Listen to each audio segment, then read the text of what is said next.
I've had the wonderful opportunity to interact with so many of you today and during the last week through a survey that I sent out where I asked you, what is the biggest problem in the world? And I can tell you from your answers that this room full of people is full of compassion and a wonderful, thoughtful group. Actually has given quite a bit of thought to this question already. And I was also excited to see that many of you agreed with my top 5 list of what the biggest problem in the world is today, starting with clean water, which we heard about today, poverty, chronic disease, sustainable energy. But I was a little bit surprised that nobody in this room agreed with my number 5 top problem in the world, which is how to get potato chips to everybody across the globe who wants them. Now, stay with me. Last year, the World Health Organization spent $5 billion across the planet delivering health solutions. But also last year, a very important organization known as the Institute for Spreading Potato Chips to Every Person, otherwise known as ISPEP, spent $50 billion delivering potato chips. Now, if we spent 10 times as much money delivering potato chips, it must be 10 times as big a problem, right? Well, obviously I'm being sarcastic about that, but it brings up a really important point. And the point is, corporations are incredibly powerful at delivering solutions to problems, but they make absolutely no value judgment about which problems they're going to solve. So today I'm going to show you how one small twist can take the power of those corporations and drive that energy into solving world problems. It's called good returns, and we'll learn exactly how it works today. To really understand this, I want to give you a practical example of how a world problem can be addressed. I work with 3 microfinance institutions, and they have this wonderful program. I call it an anti-poverty package, where they deliver to women in rural areas a group of training and services. So they get healthcare and healthcare education. They get different kinds of job training or trade training where they can learn how to earn a living for themselves. And then they also get a small loan. Typically, it's about $150. And the amazing thing is, within 6 months, these women will start a small business. They will repay the entire $150 loan with interest. And all of the money that it takes to provide these social services comes from the interest on those loans, which means this organization is totally self-sustaining. It doesn't require any donations once it gets going. This is called a social enterprise. It addresses an important social problem, but it does it in a sustainable way. Now let's compare that to what a company looks like. Most of you are familiar with this model. You have an investor, they put their money into a corporation. The corporation makes a product or service, they make a profit, and ultimately those profits are distributed back to the investor. And this might seem obvious, but it's important. That's the reason the investor puts their money into the business in the first place, is because they're going to get more back out. In fact, a company is a profit-making machine. That's what it's designed for. And it has an interesting side effect. Because it can promise a large profit to investors, it can pull in massive amounts of capital, and that lets our potato chip making company build a plant halfway across the planet. They can raise that money with a promise that they're going to return more. Now, you heard earlier today about the nonprofit model and the issues with that. Money is put in by a donor, and all the money is spent. So where a corporation might be a profit-making machine, a nonprofit is a society-improving machine. It's addressing the right problems, but it's totally unsustainable. The social enterprise, as we just saw, is a great blend between the two because it's a society-improving machine, but it uses a sustainable model. So we might think that social enterprises then are the solution to all our world's problems. But there's one remaining issue. Because the social enterprise is addressing a low-profit industry, if solving a global problem were highly profitable, I guarantee you a company would already be doing it. So therefore, the social enterprise is guaranteed to be working on a low-profit problem. And that means it can't make that promise to investors that says, if you give me your money, I'll give you more money back in return. So that's why you see corporations scaling across the globe, but you don't necessarily see institutions addressing poverty or water or any of these other great problems scaling very quickly. So now let's build up the good returns model that's designed to solve this problem. We start with an investor just like before. They put their dollars into a corporation. The corporation makes a profit.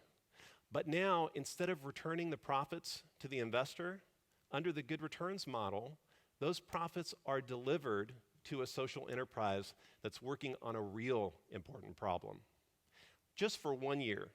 At the end of 1 year, the social enterprise does its good and returns the dollars to the investor. So this process drives capital into social enterprises. Now, this is a great theory, and there are lots of great theories about how to save the world. So what I and my friends wanted to do was to prove that it actually works. So we started the very first good returns company. It's called Soap Hope. I and my friends put money into Soap Hope. Soap Hope sells awesome products on the internet. It makes a profit. At the end of the year, it takes those profits and it delivers them to 3 microfinance institutions. Those institutions deploy the anti-poverty package. When the women pay their loans back, the microfinance institution provides the dollars back, and then we take our returns. We have to wait 1 extra year. Now, you might say, well, that's great, Salah, you've got a great heart, and I'm glad you're doing that with your one company, but how are you going to drive that to scale to lots of companies? Well, I'm not doing it out of the goodness of my heart. I'm doing it because it's great for business. Soap Hope has experienced 100% year-over-year growth. It has customers that do all the marketing that we need for us. They spread the word like wildfire because they love the fact that when they shop there, they're doing something great for women. What potato chip company do you know that can say the same thing? The great thing about social enterprises is that they address almost every problem that you can imagine. There are social enterprises in clean water, in nutrition, in healthcare, in childcare, in poverty. You name it, there's a social enterprise ready to address it. That means there are business opportunities for anybody who wants to partner with a social enterprise and grab those same competitive advantages. Imagine the opportunity for a giant multinational potato chip company if they offered to their investors the option to check a box that says, I'll wait 1 year for my dividend if you insure it and put it into a good returns style program. Can you imagine the partnerships and marketing power of billions of dollars of shareholder investments going for social good? So now you understand the good returns model. I want to talk to you also about another question that I asked you in my survey. I asked, what is the hardest thing you had to do today? And I got some hilarious answers from this group, and I also got some very touching answers from the group. But nobody in the audience said, the hardest thing I had to do today was to haul dirty water for 5 hours back to my home so my family could drink. Nobody in the crowd said, the hardest thing I did was to ration a limited amount of food among my hungry children. You know, we are aware of the factors of success in our lives. Most of us know what it takes to be successful. You work hard, you're creative, you're intelligent, you knock obstacles down. But we don't think all that often about the vast numbers of success factors that we were either given or just came to us by accident. Nobody in the room taught themselves to read.